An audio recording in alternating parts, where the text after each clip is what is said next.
वो कर्दम मुनि के साथ 100 वर्षों तक रहने के बाद फिर वो अपना विषाद प्रकट करती है कि मैं आपके साथ में तो रही हूं, लेकिन कुछ भी मैंने आध्यात्मिक ज्ञान प्राप्त नहीं किया, और साथ में मुझे एक पुत्र भी चाहिए। उसके आगे क्या होता है वो अभी हम लोग चर्चा करेंगे।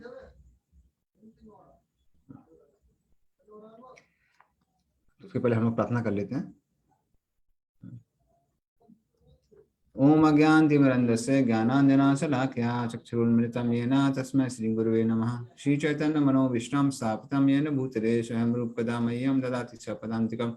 वन्देऽहं श्रीगुरोः श्रीयुतापदकमलं श्रीगुरून् वैष्णवांश्च श्रीरूपं सागरजातं सहगना रघुनाथामितं तं सजीवं साद्वैतं सावधूतं परिजनासहितं कृष्णचैतन्यदेवं श्री राधा कृष्ण पादान सगना ललिता श्री विशाखामतां स नमा ओं विष्णुपदाय कृष्ण प्रेष्ठाय भूतले श्रीमते भक्ति वेदांत स्वामी नामने नमस्ते सरस्वते देवे गौरवाणी प्रचारिणे निर्विशेष शून्यवादी पाश्चात्य देशारणे वांछाकल्पतरुभ्यश्च कृपा सिन्धुभ्यश्च पतितानां पावनेभ्यो वैष्णवेभ्यो नमो नमः।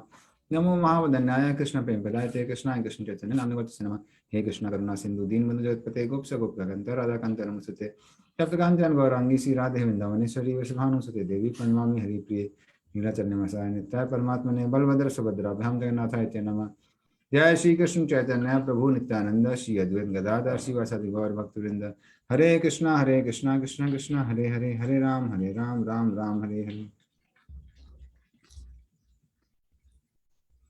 तो कर्दम मुनि जब देवहूति से ऐसा सुनते हैं,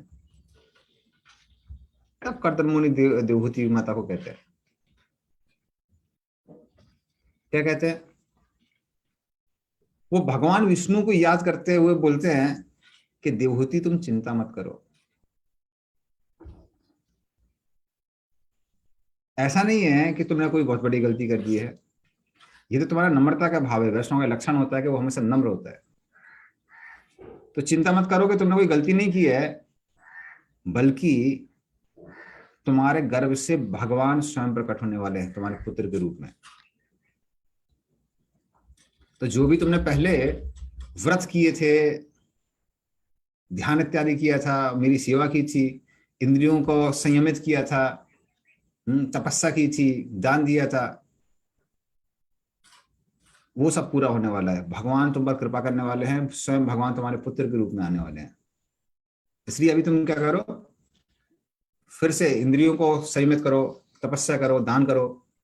तो ये सारे के सारे तुम कार्य करो, और तुम्हारी भक्ति से प्रसन्न होके भगवान हमारे पुत्र के रूप में आएंगे और हमारी ख्याति को बढ़ाएंगे। कोई बोल सकता है ठीक है, ये तो भौतिक हो गया, आध्यात्मिक लाभ क्या क्या हुआ? तो कहते हैं और वो क्या करेंगे,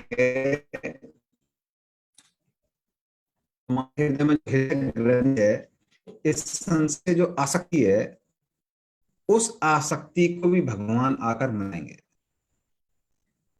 तो भगवान ये सब करने वाले हैं।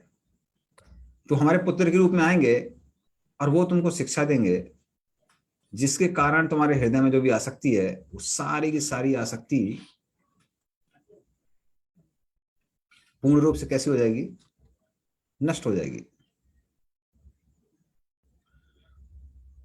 तो उस तरह से जब कर्दम मुनि देवहूति को ऐसा बोलते हैं, तो देवहूति अपने पति की आज्ञा को बड़े ध्यान से सुनती है और उसका पालन करती है। तो उस तरह से वो ध्यान करती है, जप करती है, तपस्या करती है, और भगवान की पूरे भक्ति भाव के साथ में माता देवहूति की पूजा करती है। और कई सालों के बाद हाँ, भगवान देवहूति से वैसे ही प्रकट होते हैं जैसे कोई अग्नि लकड़ी से प्रकट होती है।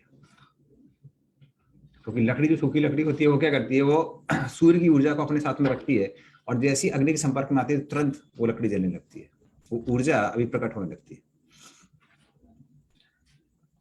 तो अग्नि का वैसे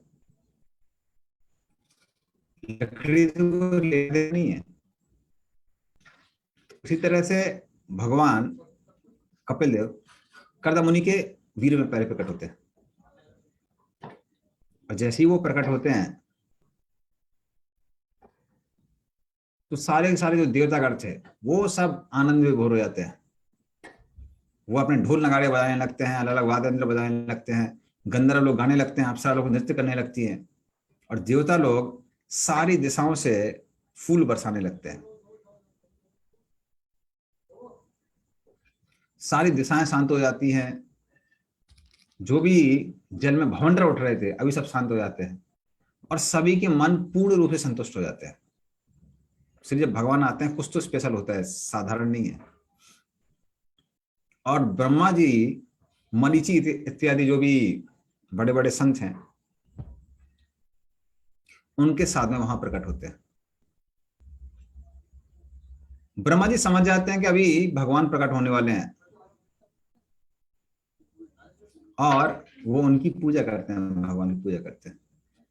और फिर कर्दम मुनि और देवहूति को वो शिक्षा देते हैं, और उनसे कहते हैं त्वया में अपचितिस्ताता कल्पिता निर्विलीकतः यन्मे संजग्रे वाक्याम भवान मानद मानयन, कि हे कर्दम मुनि, मेरे आदेशों को स्वीकार करके, कैसे निर्विलीकम, ऐसा नहीं कहीं आपने आदेशों को कहीं काट दिया यहां वहां, नहीं, जो बोला आपने उसको ध्यानपूर्वक सोच के समझ के उसको किया। तो पूरे आदर के साथ में, बिना किसी शॉर्टकट के साथ में आपने क्या किया है, मेरी भगवान की पूजा की है और मेरा सम्मान किया है। और वो कहते हैं इसी तरह से किसी को भी अपने पिता की और अपने गुरु की आज्ञा का पालन करना चाहिए। गुरु और पिता जो भी आज्ञा देते हैं उसको बोलना चाहिए कि आप जो भी बोल रहे हैं हमको स्वीकार है। उसके लिए भी ये श्लोक बोलते हैं वो, ये तावती एव शुश्रूषा कार्यापितरी पुत्र के बाणम इति अनुमन्यता गौरवेणा गुरुर्वच। तो बाणम इति, आप जो भी बोल रहे हैं हे गुरु हे पिता, हम उसको स्वीकार करेंगे। ये एकदम एक आदर्श पुत्र का उदाहरण है। तो आप एक आदर्श पुत्र का उदाहरण है कर्दम मुनि। और फिर वो कहते हैं कि आपकी जो 9 पुत्रियां हैं वो एकदम सती हैं, और वो सृष्टि लीला में, सृष्टि को बढ़ाने में मेरी मदद करेंगी।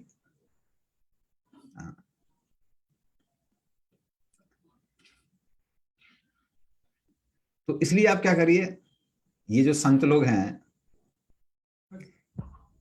इनको, जो तुम्हारी आपकी लड़कियों की अलग अलग मानसिकता है उसके अनुसार उनका विवाह कराइए, यथा मति यथा रुचि।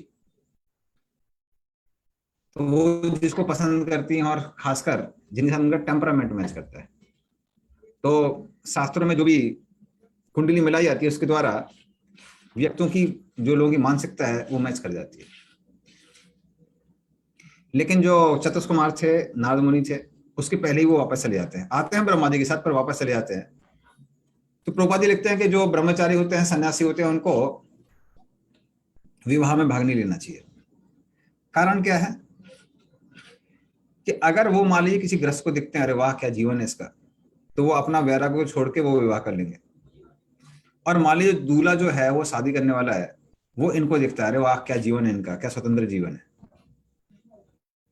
तो क्या होगा, उसको दिक्कत हो जाएगी, वो शादी को छोड़ के भाग जाएगा। इसलिए कहते हैं कि उनको नहीं जाना चाहिए। तो सरल से कहते यदा मति यथा रुचि, उनके अपने अपनी मति के अनुसार, टेम्परामेंट के अनुसार आप क्या करिए, उनका विवाह करा दीजिए। और वो कहते हैं कि मुझे मालूम है कि कपिल मुनि आपके अंदर पहले ही अपनी अंतरंग शक्ति द्वारा प्रवेश कर चुके हैं। तो हम लोग अगर अपने पिता के वीर का हम लोगों ने आश्रय लिया तो वो कर्म के कारण है, लेकिन भगवान अपनी इच्छा से चयन करते हैं पिता का, और अपनी अंतरंग शक्ति द्वारा आते हैं। तो इस तरह से योग के द्वारा, ज्ञान और विज्ञान के द्वारा कपिल मुनि, जिनके बाल सुनहरे रंग के होंगे, जिनकी आंखें एकदम कमल जैसी होंगी और जिनके चरण भी एकदम कमल जैसे होंगे, वो कर्म के प्रति लोगों का जितना भी ज्यादा आसक्ति होती है, तो कर्म के प्रति व्यक्ति की जितनी भी आसक्ति होती है, वो उस आसक्ति को दूर करेंगे। ये कपिल मुनि करने जा रहे हैं। तो जैसा कि उसमें ब्रह्मा जी बोलते हैं, कृष्ण आर्ट बुक में भी वैसी कपिल देव की छवि बनी हुई है।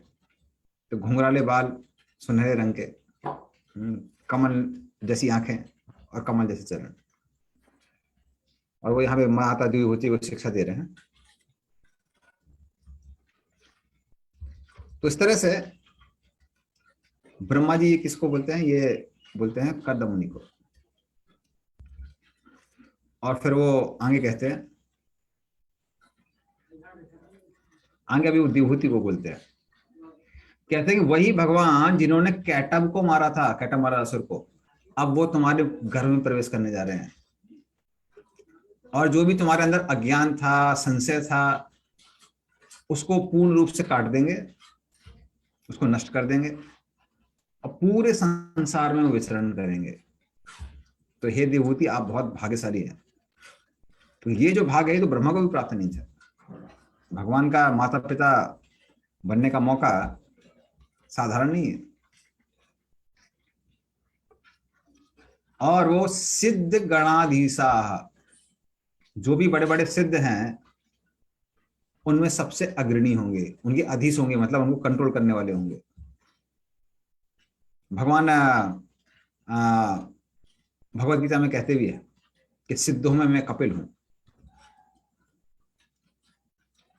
और फिर वो क्या करेंगे? संख्याचार्य सुसम्मतः, जो आचार्य लोगों ने सांख्य को सम्मत किया है, उसको बोलेंगे। क्योंकि दो तरह के कपिल हैं। ये जो देवहूति पुत्र कपिल है, ये जो सांख्य देते हैं, ये व्यक्ति को भगवान तक लेके जाता है। लेकिन एक और कपिल मुनि है, जो सरदर्शन में जिनका नाम आता है, सांख्य उन्होंने दिया सरदर्शन में। तो उनके जो विचार हैं वो उतने आस्तिक नहीं है, पूर्ण नहीं है। तो जब भगवान बोलते हैं भगवद गीता में कि मैं सिद्धों में कपिल हूं, तो इन्हीं देवहूति पुत्र कपिल के बारे में बात चल रही है। फिर वो कहते हैं कि उनका नाम कपिल होगा और कीर्ति वंदना, वो आपकी कीर्ति को बढ़ाएंगे। क्योंकि आज भी अगर कपिल मुनि की बात आती है तो सब लोग क्या बोलते हैं? अरे ये तो देवहूति के पुत्र कपिल है। तो इस तरह से लोग बोलते हैं। तो इस तरह से बोलने के बाद में ब्रह्मा जी वापस सत्यलोक चले जाते हैं अपने हंस वाहन में, और साथ में नाद मुनि, कुमार, इन सबको लेके जाते हैं, जैसे हमने बताया। क्योंकि वो नैष्ठिक ब्रह्मचारी थे, उनका वहां रहना ठीक नहीं था। और कर्दम मुनि अपनी 9 पुत्रियों का विवाह इन 9 संतों से करते हैं, जिसके द्वारा प्रजा और बढ़ेगी।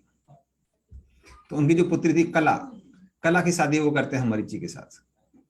अनुसुईया बहुत फेमस है, जो भी चित्रकूट जाते हैं वो सब जानते हैं माता अनुसुईया को, दत्तात्रेय की माँ। तो अनुसुईया का विवाह होता है अत्रि के साथ। अपनी उनकी जो पुत्री थी श्रद्धा, उनका विवाह कराते हैं अंगीरक के साथ। हविर्भू का पुलस्त के साथ। उनकी जो पुत्री थी गति, उनका विवाह पुलह के साथ में होता है। क्रिया का कृतु के साथ होता है। ख्याति का भृगु के साथ होता है। तो भृगु की जो पत्नी है ख्याति, वो भी कर्दम मुनि की पुत्री है, साधारण नहीं है। अरुंधति भी बहुत फेमस है, उनका विवाह होता है वशिष्ठ के साथ। और शांति का विवाह होता है अथर्व ऋषि के साथ। तो विवाह के बाद में कर्दम मुनि के जो भी बड़े बड़े संत जो दामाद थे, इनका सब जगह नाम देख सकते हैं हम, सारे ग्रंथों में इनका नाम आता है। वो कुछ समय तक कर्दम मुनि और देवहूति के साथ रहे। और फिर उसके बाद खुशी खुशी अपने अपने आश्रम में लौट गए। उसके बाद में कर्दम मुनि और देवहूति से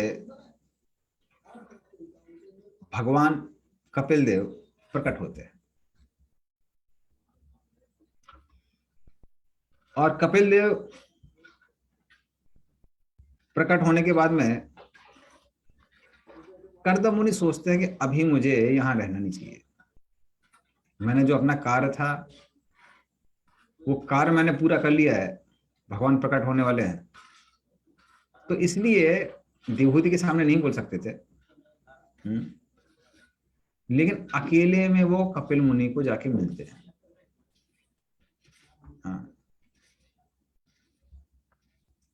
और अकेले में कपिल मुनि के साथ वार्तालाप करते हैं, क्योंकि अभी उनके अंदर वैराग्य की भावना फिर से बढ़ रही थी।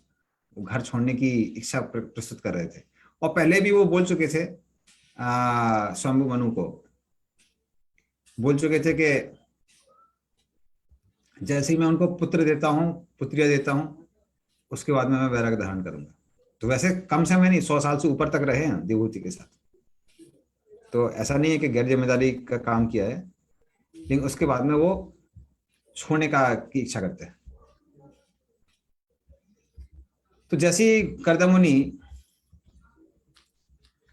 को अभी तक तो समझ में आ ही गया था कि भगवान कपिल देव स्वयं मेरे पुत्र के रूप में आए हैं, तो वो भगवान कपिल देव को अकेले में मिलते हैं, उनको प्रणाम करते हैं, और प्रणाम करने के बाद बोलते हैं। तो उस तरह से भले ही वो भगवान है, पर वो प्रणाम क्यों करते हैं उनको पता है, क्योंकि ये भगवान है। इसलिए जो ब्रजवासी हैं, ब्रजवासियों का प्रेम अलग है। ब्रजवासी कभी भूल ही जाते हैं वो कि ये भगवान है। आज तक आपने देखा नहीं हुआ कि यशोदा मैया और नंद महाराज वो प्रणाम कर रहे हैं।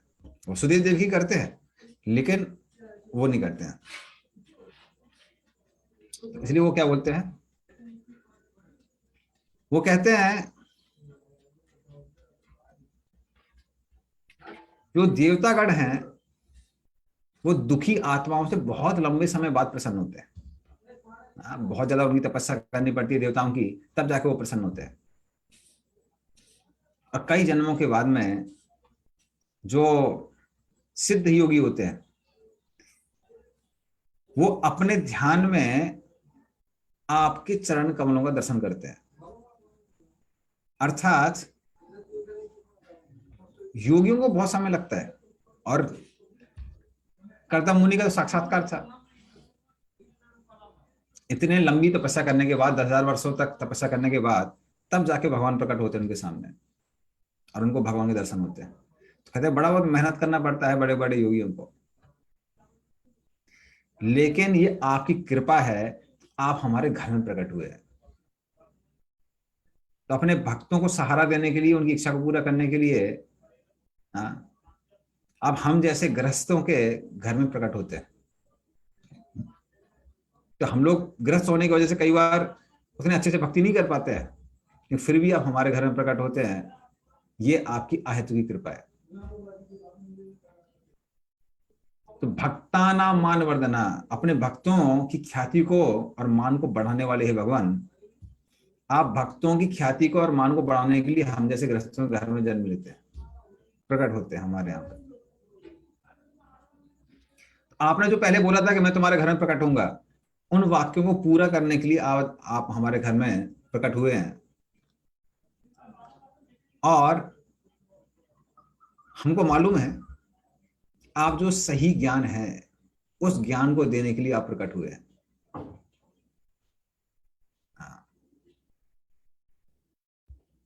फिर कर्दम मुनि भगवान के छवि की प्रशंसा करते हैं, भगवान का जो रूप है उसकी प्रशंसा करते हैं, और अपना जीवन उनको समर्पित करते हैं। तो कहते हैं तान एवते अभिरूपाणि रूपाणि भगवन् सवा यानी यानी च रोचन्ते स्व जनानाम रूपिणः, कि हे भगवान तानी एवते अभिरूपाणि रूपाणि भगवन् सवा, आपका जो रूप है अब अभिरूपाणि,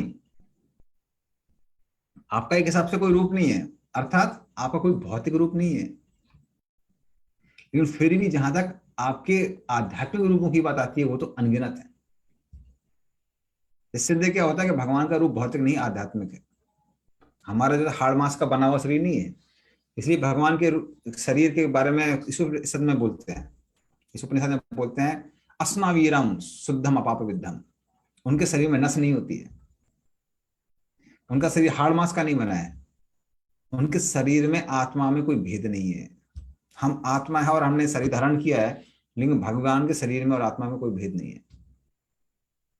तो आपके जो भी ये बड़े जो भी रूप हैं वो बड़े दिव्य हैं, और ये भगवान भक्तों को सुख देने के लिए हैं। भक्त लोग जब आपके इन रूपों का दर्शन करते हैं तो पूर्ण रूप से भक्त लोग कैसे हो जाते हैं, सुखी हो जाते हैं, आनंद में हो जाते हैं। तो हे भगवान, जो कि षड ऐश्वर्यों से पूर्ण है, कौन कौन से षड ऐश्वर्य? ऐश्वर्य, वीर्य, वैराग्य, यश, अवबोध, वीर, श्रिय। हाँ, जैसे हमको पता है भगवान सबसे ज्यादा सुंदर हैं, सबसे ज्यादा शक्तिशाली हैं, सबसे ज्यादा विख्यात हैं, सबसे ज्यादा ज्ञानवान हैं, सबसे ज्यादा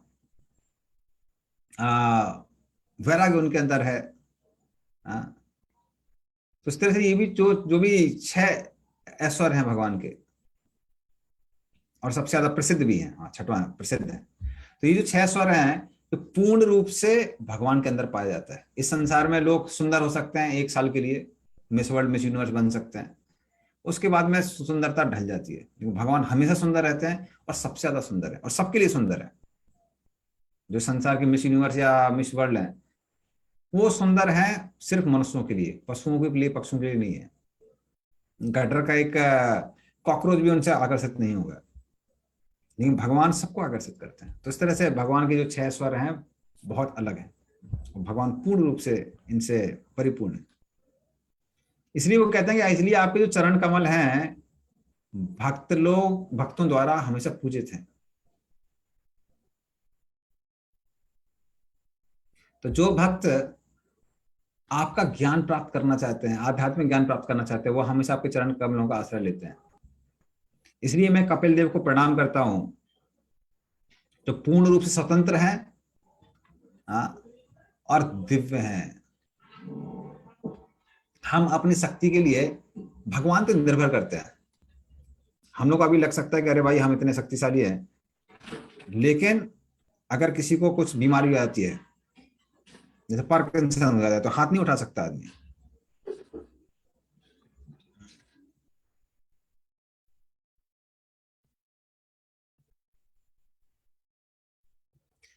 तो उस तरह से व्यक्ति अपना हाथ नहीं उठा सकता है, उसके लिए उसको वो भगवान से निर्भर करता है। लेकिन भगवान कैसे स्वतंत्र है, भगवान जो चाहे कर सकते हैं।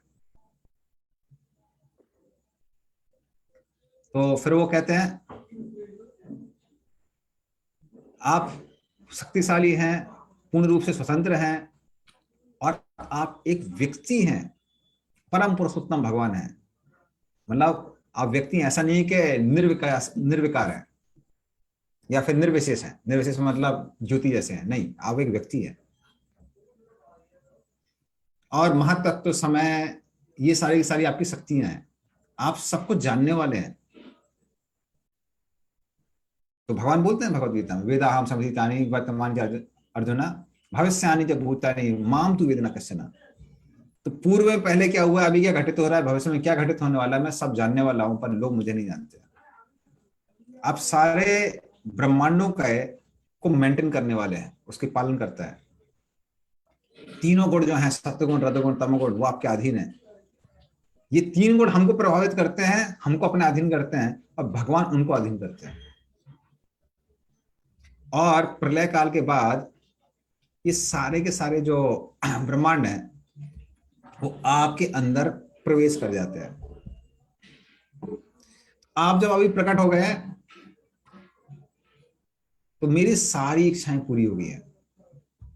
मुझे ब्रह्मा जी ने आदेश दिया था एक उचित लड़की से विवाह करने के लिए, ताकि ये संसार चल सके, प्रजा उत्पन्न हो सके। वो काम मैंने कर दिया है। आपने बोला था कि आप पुत्र के रूप में आ गए, आप पुत्र के रूप में प्रकट हो गए। इसलिए अब मुझे आज्ञा दीजिए कि मैं इस संसार से वैराग्य प्राप्त करके और संन्यास लेके संसार में यहां विचरण करूं और आपकी भक्ति करता रहूं। तो प्रश्न ये उठता है, अरे भाई भगवान तो घर में आ गए, संन्यास का पूरा जो लक्ष्य है वो भगवान को प्राप्त करना है, और भगवान घर में आए और ये बोल रहे हैं कि नहीं हम संन्यास लेंगे, यहां विचरण करेंगे, ऐसा क्यों? तो कारण क्या था? क्योंकि कर्दम मुनि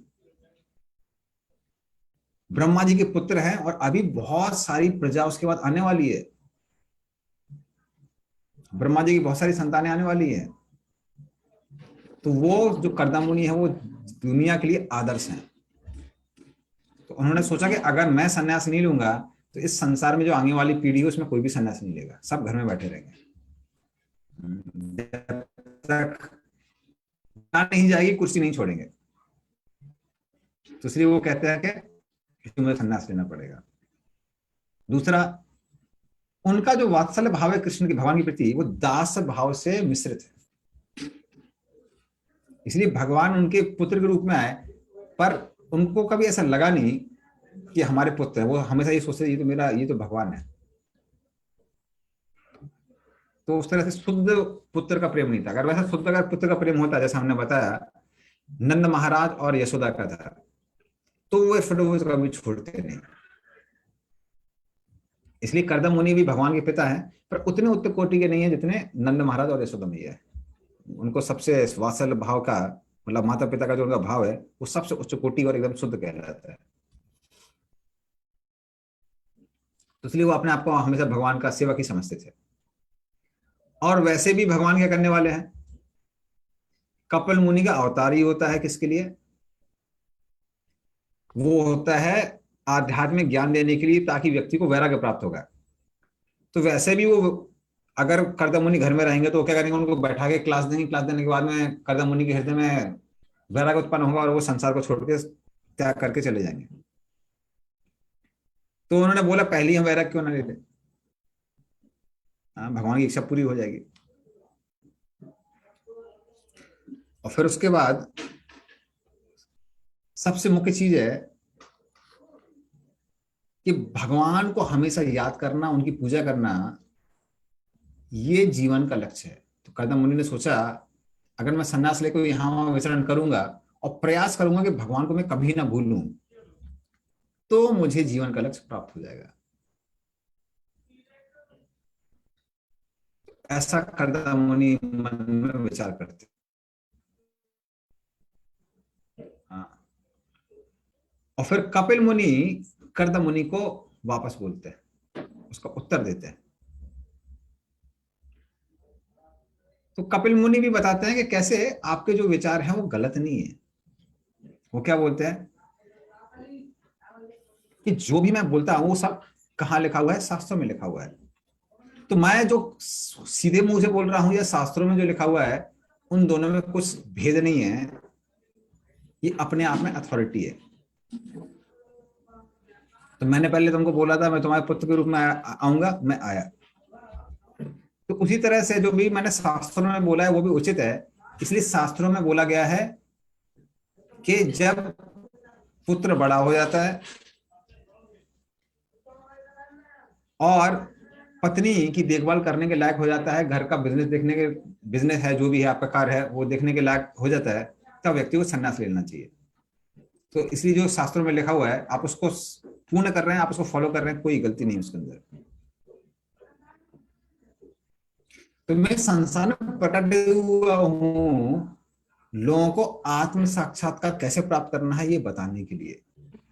तो जो लोग भौतिक जंजाल से मुक्त होना चाहते हैं, भगवान के धाम जाना चाहते हैं, भौतिक इच्छाओं से पूरा करना चाहते हैं, उनके लिए मैं क्या बताने वाला हूँ, वो ज्ञान देने वाला हूँ आत्म साक्षात्कार का। समय के साथ क्या हुआ, ये जो ज्ञान था ये ज्ञान खत्म हो गया। इसलिए मैं इस सांख्य के ज्ञान को, सांख्य योग को वापस बताने के लिए आया हूं। तो उस तरह से तुम्हारे कहने पे मैं यहां पे संसार में आया क्योंकि तुमने तपस्या की थी। लेकिन अब जो तुम्हारी इच्छा है तुम करो। तुमने पहले ब्रह्मा जी की इच्छा पूरी की संतानोत्पत्ति करके, तपस्या करके, फिर मेरी इच्छा पूरी की, अभी मैं तुम्हारे पुत्र के रूप में आ गया हूं, अब तुम अपनी इच्छा पूरी करो, और जो भी कर रहे हो वो सब मुझे समर्पित करो, मेरी शरणागत हो जाओ, मेरी पूजा करो, और इस तरह से अनंत काल तक हमेशा मेरे भक्त बने रहो। इस तरह से जब तुम वैसे विचरण करोगे, हमेशा मेरी पूजा करते रहोगे, एक समय ऐसा आएगा जब तुम अपने हृदय में मुझे परमात्मा के रूप में दर्शन करोगे। उसके बाद हम दोनों अलग नहीं हो पाएंगे। तो अपने बुद्धि द्वारा हमेशा तुम देखोगे कि कैसे मैं तुम्हारे हृदय में और सबके हृदय में परमात्मा के रूप में विराजमान हूं। हाँ, तो वो भी हम लोग बुद्धि समझ सकते हैं कि अगर कोई पंखे के बनाने के लिए, किसी के पंखा को बनाने के लिए किसी आविष्कारक की आवश्यकता पड़ी, लैपटॉप को बनाने के लिए किसी की आवश्यकता पड़ी, तो शरीर को बनाने के लिए किसी की आवश्यकता पड़ी होगी। सूर्य चंद्रमा तो हमने नहीं बनाया, इसको बनाने के लिए किसी की आवश्यकता पड़ी होगी। तो इस तरह से बुद्धि के द्वारा भी व्यक्ति समझ सकता है कि कैसे परमात्मा ही सब कुछ करने वाला है। तो वो बोलते हैं कि इस तरह से तुम मुझे देखोगे और उसके बाद में तुमको चिन्मय जीवन प्राप्त होगा, तुम शोक और हर तरह के भय से मुक्त हो जाओगे। और ये जो ज्ञान है ऑलरेडी तुम्हारे पास आ गया है इतनी तपस्या के बाद, तो ये मैं अपनी माता को भी सिखाऊंगा, और उसके बाद माता भी जीवन के लक्ष्य को प्राप्त करेंगी और भय से मुक्त हो जाएंगे।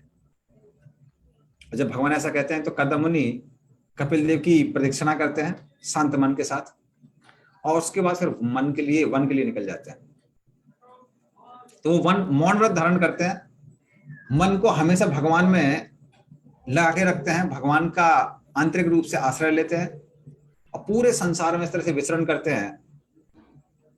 न ही अपने लिए भोजन पकाते हैं, जो भी आता है भगवान की कृपा से उसको ग्रहण करते हैं, और ना ही अपने लिए घर बनाते हैं, मतलब यहाँ वहां विचरण करते रहते हैं। तो इससे वो भगवान पे अपने मन को लगाते हैं, जो कि संसार के हेतु से जो जिनके द्वारा संसार में 3 गुण आए हैं और जो तीनों गुणों के परे हैं, और जो मात्र भक्ति के द्वारा जाने जाते हैं, उन भगवान पे अपने ध्यान को लगाते हैं। इस तरह से वो अहंकार से मुक्त हो जाते हैं कि हम ये शरीर है, हर तरह के भौतिक जंजालों से, भौतिक जो स्नेह है उससे मुक्त हो जाते हैं, और आत्म साक्षात्कार प्राप्त करते हैं। इस तरह से मन उनका पूर्ण रूप से शांत हो जाता है, और वो भौतिक जीवन से मुक्त होके भगवान की भक्ति में एकदम दृढ़ रूप से स्थित हो जाते हैं। और फिर वो जो भगवान सबके हृदय में विराजमान है, क्षीरोदक्षा विष्णु, उनका साक्षात्कार करते हैं, और जिनके अंदर सब कुछ विराजमान है, कर्णदक्षा विष्णु, उनका भी वो साक्षात करते हैं। इस तरह से किसी भी द्वेष से, किसी भी भौतिक इच्छा से मुक्त होके वो भक्ति के द्वारा भगवत धाम वापस जाते हैं। तो ये कर्दमुनि की कथा है, कैसे वो परफेक्शन उनको मिलता है। उसके आगे कथा हम लोग अगले बार सुनेंगे। तो सिद्ध ने प्रश्न पूछा है कि कपिल मुनि वही हैं जो जिन्होंने राजा सगर के बेटों को, उन्होंने कुछ श्राप नहीं दिया था। राजा सगर के जो बेटे थे उन्होंने सोचा कि कपिल मुनि ने ये घोड़ा, यज्ञ का घोड़ा है वो चोरी किया है, तो वो उनको मारने के लिए आ गया है। तो उस अपराध के कारण अपने आप ही उनके हृदय में अग्नि प्रकट हुई और वो लोग राख हो गए। तो ये वही कपिल मुनि है, एकदम सही बोला। ठीक है, चलिए तो फिर हम लोग आज की कथा को भी विराम देते हैं। गंधराज श्रीमद् भागवतम की जय, शिल प्रभुपाद की जय, निताई गौर प्रेमानंदे हरि।